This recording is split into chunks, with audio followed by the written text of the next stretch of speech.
Well, for the first time in more than a century, Ukraine is going to celebrate Christmas on December 25th. In July, President Zelensky signed into law a bill that aimed to, quote, abandon the Russian heritage of imposing Christmas celebrations.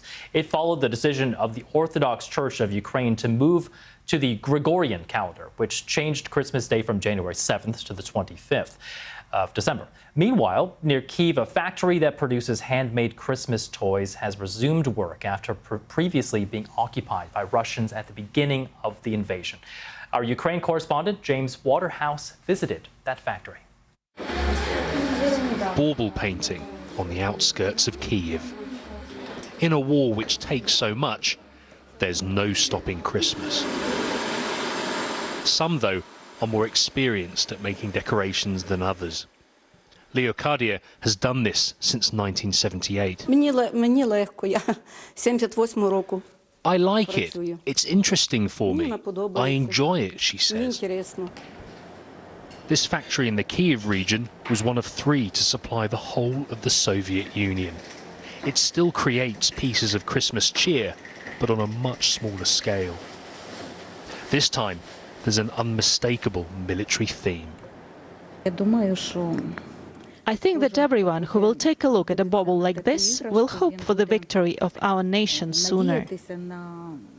Despite the cold, industrial exterior, there's still a warm magic inside.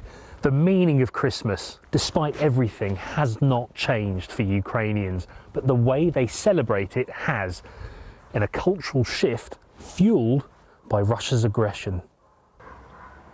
Fewer places know that aggression better than the town of Bucha. A memorial stands on what was once a mass grave for 500 civilians killed by Russian troops. Ukraine is moving Christmas to the 25th of December to both distance itself from Russia, which marks it on the 7th of January, and align itself with the West.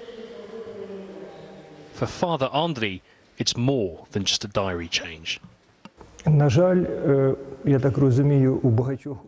Unfortunately, for many people in the world, Ukraine is always viewed in the context of being a neighbor of Russia.